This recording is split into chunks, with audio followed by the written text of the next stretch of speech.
Sandy Roberts after a short break.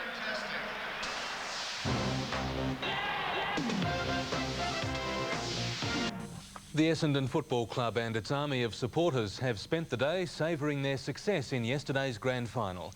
Mark O'Brien has followed the Bombers over the last 24 hours and says planning for back-to-back flags is underway. At least 15,000 people rallied to worship their heroes who brought the premiership home to Windy Hill. They wanted to share a part of the Bombers' victory. The stands were packed while others surrounded a small stage on the Oval.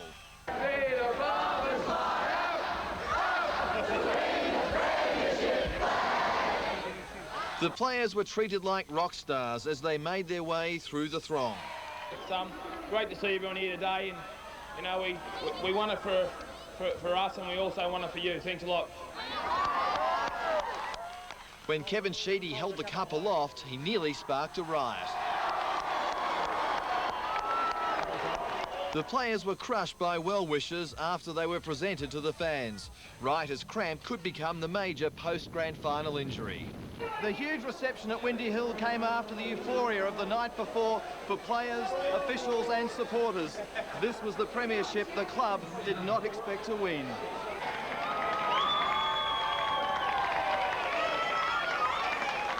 The team received a hero's welcome when they celebrated at a club ball at the Hilton Hotel.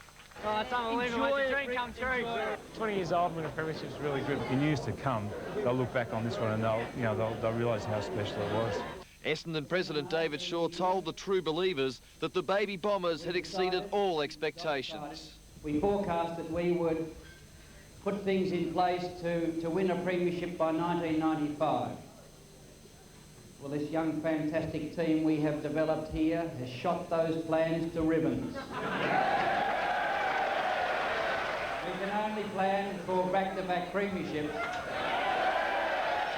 I think it's wonderful for Essendon and Kevin and his young boys.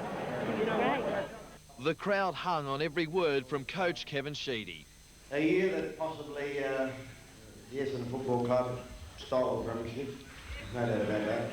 Personally, all the year I thought the West Coast Eagles were the best team in it, but they were always the team to beat, and we beat them twice. Sheedy praised his players and captain Mark Thompson for his leadership. What a magnificent night, Hope, and the day. Surely has been one of the greatest things that's ever happened to me. Norm Smith medalist Michael Long was a crowd favourite. It was a great win today. Geez, I played well. This is far better than the brown one. As the players revelled in the glory, their fans in Essendon partied well past midnight at local hotels. At the Windy Hill Social Club, the first editions of the newspapers were snapped up. One sour note was a fire deliberately lit outside the club headquarters. Concern for the people inside if it had have gone any further, for sure. And we would have then had a major problem on our hands. After 1 a.m, some of the premiership players made their way back to the club to wind up a very long night. For the Blues, defeat was naturally a bitter blow, and after a night of drowning their sorrows, fans turned out at Princes Park to pay tribute to the side this afternoon. They went into the game as slight favourites, but in the end, Carlton had been outclassed and outplayed by the Bombers.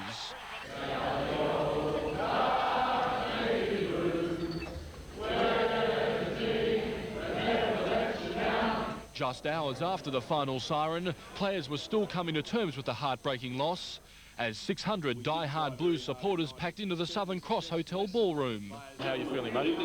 Absolutely devastated. Worse than I ever thought I could feel. Really disappointed. Your dream for the year has disappeared, or you've squandered it. It's just an enormous disappointment. And this from an emotional, drained and exhausted David Parkin. We played poorly because Essendon played great footy. We played as well as we were basically allowed to play. And at around midnight, Carlton arrived home here at Princes Park to a wonderful reception. Despite the loss, the atmosphere was absolutely terrific. It was like they'd won the flag, and supporters were seemingly coping well with defeat, helped by one of the game's true gentlemen. We're all the champions, they like to send us, we'll keep our hands up. But for this young fan, it was all too much after such high expectations. for the Bombers, while Carlton come to terms with yesterday's 44-point loss at the MCG.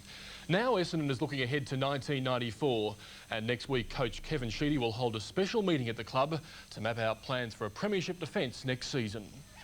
This was a classic end to a remarkable season.